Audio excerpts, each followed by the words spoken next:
En revenant de ma pause café, j'ai senti que quelque chose n'allait pas. Deux silhouettes en costume sombre se tenaient près de mon bureau, au milieu de l'open space. Badge d'accès à la ceinture, mince dossier sous le bras. L'un, enfilant des gants en latex, fouillait mes tiroirs comme si j'étais une prévenue. L'autre photographiait mon écran d'ordinateur avec des gestes lents, méthodiques. Mon cœur n'a pas bondi. Non, il m'est tombé dans l'estomac d'un seul bloc. J'ai compris sur le champ. Je me suis approché, mon gobelet de café allongé encore fumant à la main, m'efforçant de garder un visage neutre. « Un problème ?» ai-je demandé. Le plus grand des deux hommes s'est redressé. « Julie Martin ?» J'ai hoché la tête. « Nous procédons à un audit de conformité », déclara-t-il de ce ton mécanique de celui qui a répété la phrase 100 fois. Suite à un signalement anonyme. Anonyme, bien sûr. Pas besoin d'être grand clerc pour deviner. 2 bureaux plus loin, feignant d'être absorbé par un tableau Excel, se trouvait Chloé Blanchard, la fille unique de notre grand Manitou. La même Chloé qui avait débarqué dans la boîte 3 mois plus tôt. La même qui ne se cachait pas de penser que mon poste aurait dû lui revenir de droit. J'ai reporté mon attention sur les auditeurs et j'ai forcé un sourire calme. « Je vous en prie », ai-je dit en posant mon gobelet, « vous ne trouverez rien. » Pourtant, en prononçant ces mots, mes mains tremblaient légèrement, non par culpabilité, mais parce que je savais jusqu'où Chloé était prête à aller. Entre elle et moi, le courant n'était jamais passé. Dès son premier jour, elle s'était comportée comme si l'étage lui appartenait. Elle s'incrustait dans mes présentations en réunion pour apporter une précision, souvent erronée, sur des points que j'avais déjà expliqués. Elle glissait nonchalamment le nom de son père dans la conversation, comme pour rappeler à tous qui détenait réellement le pouvoir. Et j'étais celle qui se tenait entre elle et la promotion qu'elle estimait méritée. J'étais là depuis 6 ans, je connaissais des clients, les réglementations, les systèmes. Mon travail n'était pas spectaculaire, mais il était fiable, carré. C'est précisément pour cela qu'elle me détestait. On ne peut pas éclipser quelqu'un qui n'a pas besoin de briller pour être efficace. Les auditeurs continuaient en silence. Ils ouvraient des chemises, parcouraient des rapports, vérifiaient le contenu de mon ordinateur. De temps en temps, un regard échangé. Ce genre de communication muette qui rend tout le monde nerveux autour. J'ai croisé les bras sans rien dire, tandis que mes pensées fusaient. Ça y est, son coup a marché. Chloé a réussi à les convaincre que je suis un risque pour l'entreprise. Des mois de chuchotements, de fausses sollicitudes, d'erreurs accidentelles qu'on me mettait sur le dos. Elle avait patiemment construit ce moment. J'ai jeté un œil dans sa direction. Elle faisait semblant de surligner des cellules sur son tableur, mais ses yeux balayaient la scène. Elle ne cherchait même pas à être discrète. J'aurais dû être en colère, humilié, mais à la place, j'ai ressenti une étrange forme de calme, car Chloé n'avait pas la moindre idée du piège qu'elle venait elle-même de déclencher. L'auditeur le plus petit a ouvert le tiroir du bas. Il a écarté des carnets, des stylos, dont mon vieux 4 couleurs, et quelques objets personnels. Puis sa main gantée s'est immobilisée. Il en m'a sorti un classeur à la couverture rigide, imitation cuir, l'a ouvert et a froncé les sourcils. « Mademoiselle Martin, dit-il lentement, pourriez-vous nous dire ce que c'est ?» Mon regard s'est posé sur le dossier, ma poitrine s'est serrée. Ce n'était pas mon dossier. En tout cas, il n'était pas là la veille. À l'intérieur, des emails imprimés, des notes griffonnées d'une écriture qui n'était pas la mienne. Il y avait même des captures d'écran de prétendues erreurs, qui ressemblaient étrangement à celles que Chloé avait mentionnées à voix basse ces dernières semaines. J'ai senti ma gorge s'assécher. « Ce n'est pas mon dossier », ai-je affirmé. Le plus grand a haussé un sourcil. « Il était dans votre tiroir. » Je l'ai regardé droit dans les yeux. Et pourtant, il ne m'appartient pas. Derrière moi, j'ai entendu un très léger grincement, la chaise de Chloé qui bougeait alors qu'elle se penchait pour mieux voir. Le bruit des claviers, la sonnerie d'un téléphone, tout semblait s'estomper. Il n'y avait plus que moi, les auditeurs, et ce classeur qui pouvait ruiner ma carrière. L'homme continuait de feuilleter les pages, son expression s'assombrissant. Il a montré une page à son partenaire. Ils ont chuchoté rapidement, puis m'ont jeté un regard indéchiffrable. Mademoiselle Martin, a finalement dit le plus petit, nous devons vous parler en privé. J'ai acquiescé, imperturbable, bien sûr, car s'il regardait d'assez près, il verrait la vérité, et le plan de Chloé s'effondrerait sous ses yeux. Les auditeurs m'ont conduite dans une de ces bulles de réunion vitrées au bout du couloir. Les yeux de mes collègues me suivaient. Certains chuchotaient derrière leurs mains. J'entendais presque les rumeurs se propager. Julie est sous le coup d'une enquête. La conformité l'a prise la main dans le sac. À l'intérieur, ils ont baissé les stores et ont posé le dossier sur la table, comme une pièce à conviction. Julie, dans le cadre de cette audit, pouvez-vous nous expliquer l'origine de ce dossier ? Je me suis adossé à ma chaise. Je n'ai jamais vu ce dossier avant aujourd'hui. Il a haussé un sourcil. Il a été trouvé dans votre bureau. Je vous crois, ai-je répondu d'un ton égal, mais ça n'en fait pas le mien pour autant. Le second auditeur a ouvert le classeur. Ceci semble être un recueil de fautes professionnelles. Les notes sont datées, paraphées. Par exemple, il a sorti une page. Un email à un client où vous auriez fourni des conditions de police d'assurance incorrectes. Mon estomac s'est noué. Je me souvenais de cet email, sauf que j'avais repéré l'erreur avant l'envoi. Je l'avais corrigé et renvoyé dans les 10 minutes. La version erronée n'avait jamais quitté mes brouillons. J'ai regardé l'auditeur droit dans les yeux. C'est une capture d'écran d'un brouillon. Il n'a jamais été envoyé. Les deux hommes ont échangé un regard. Depuis des semaines, je sentais Chloé me tourner autour. Les fois où elle bousculait accidentellement mon bureau, la remarque sur ma mauvaise mémoire, sa façon de rôder près de moi quand je tapais au clavier. Et voilà son grand coup. Un dossier fabriqué sur ma prétendue incompétence. Sauf que Chloé avait fait une erreur. Elle pensait que j'ignorais à quel point elle m'observait, mais moi aussi, je l'avais à l'œil. Ils m'ont demandé de commenter les documents, page par page. Il y avait des captures d'écran de tableurs avec des erreurs entourées en rouge, mais le fichier corrigé se trouvait toujours sur le serveur partagé, avec ma signature numérique et l'horodatage. Il y avait des emails imprimés avec des coquilles, mais chacun avait été suivi d'un correctif, lui aussi enregistré. Et puis, il y avait les notes manuscrites, des pages et des pages, me décrivant comme négligente.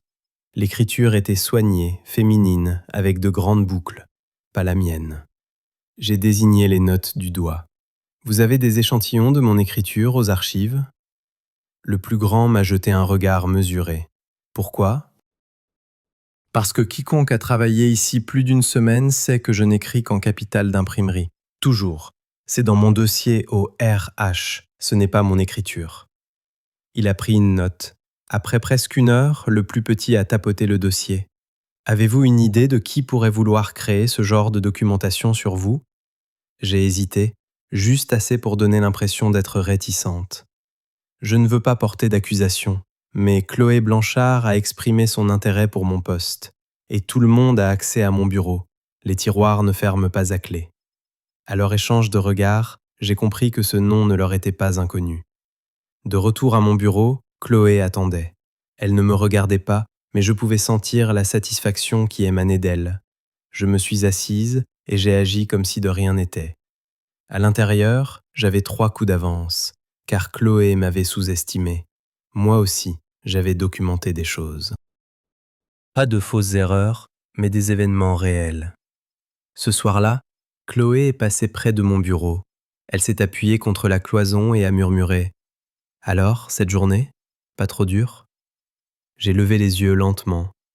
Moins que la vôtre demain, probablement. Son sourire a vacillé une demi-seconde. Tu verras, on finit toujours par savoir qui tire vraiment les ficelles.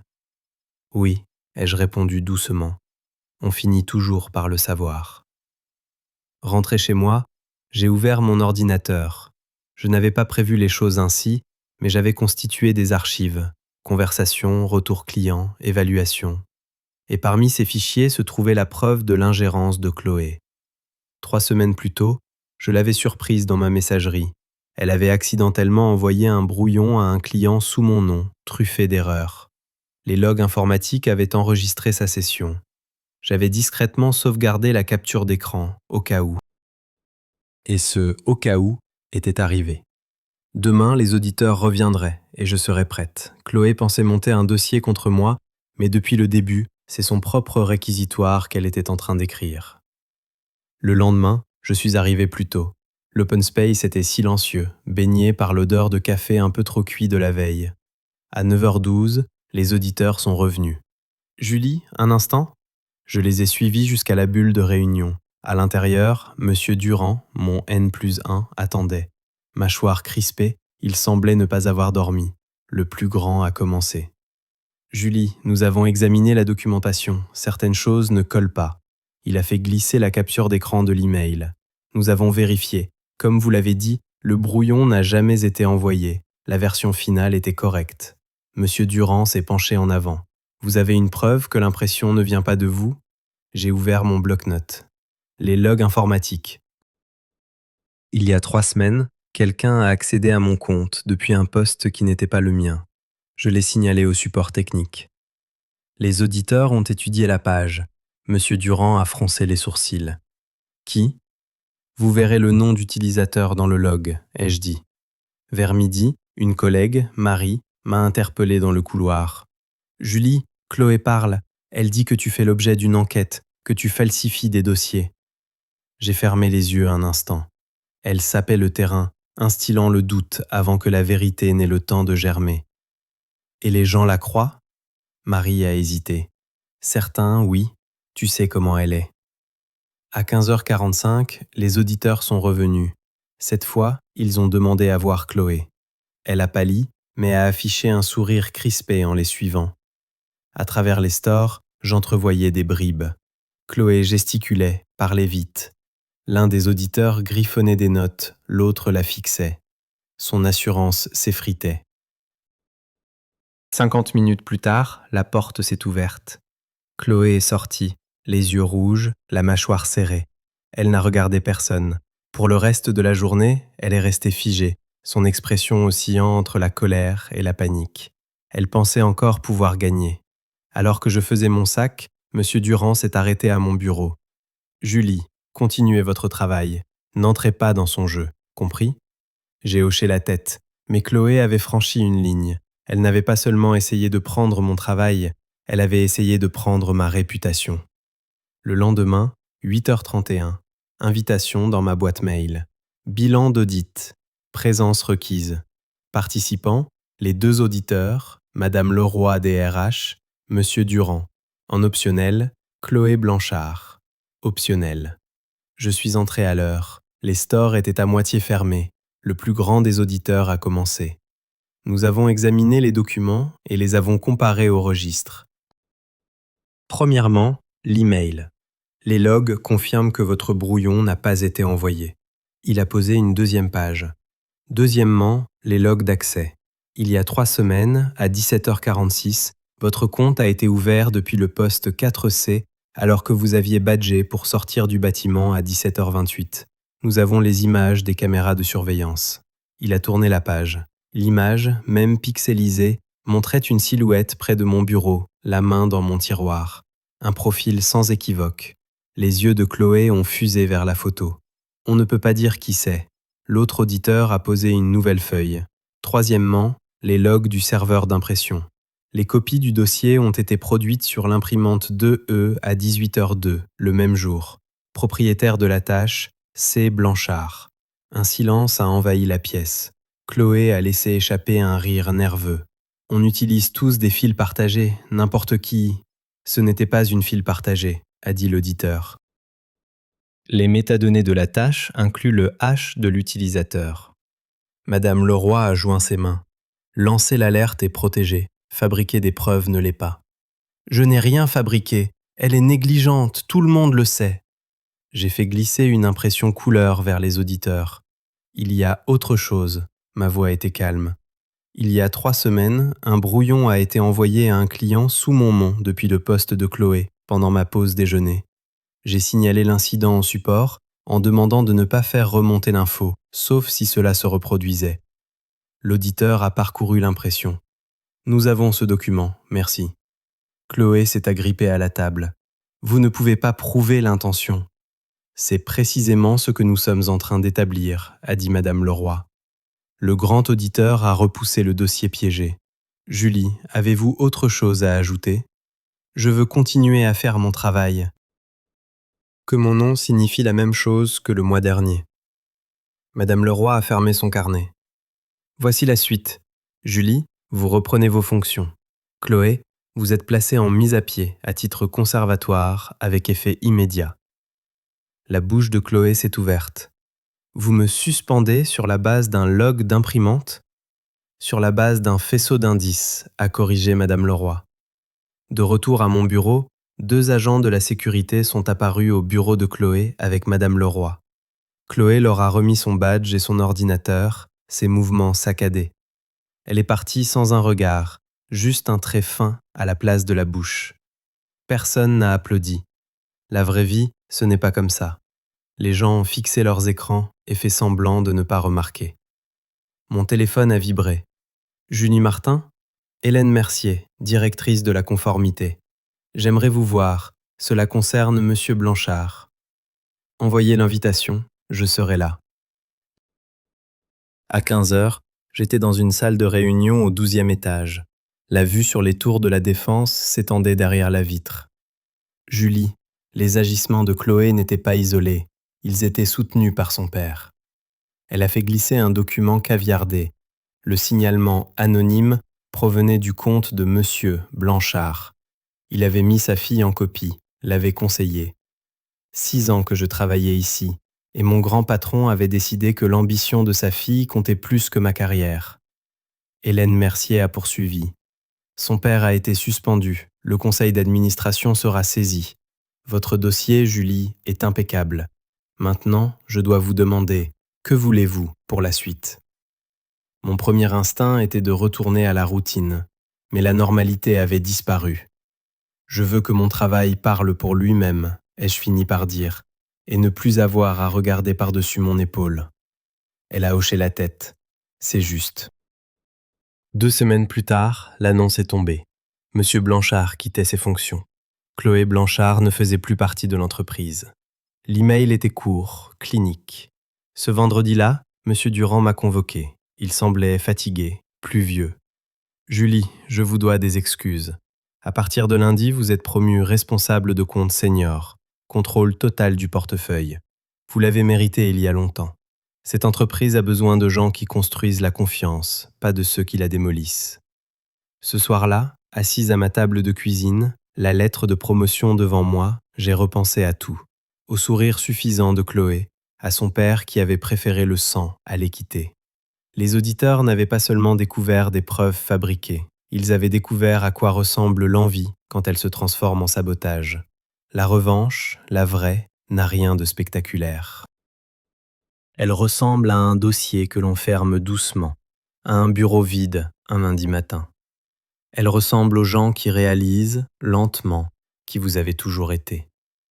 Je passe encore chaque jour devant l'ancien bureau de Chloé. Il reste vide. Mais pour moi, c'est un rappel. Un rappel que peu importe avec quel soin quelqu'un complote contre vous, la vérité finit toujours par laisser une empreinte.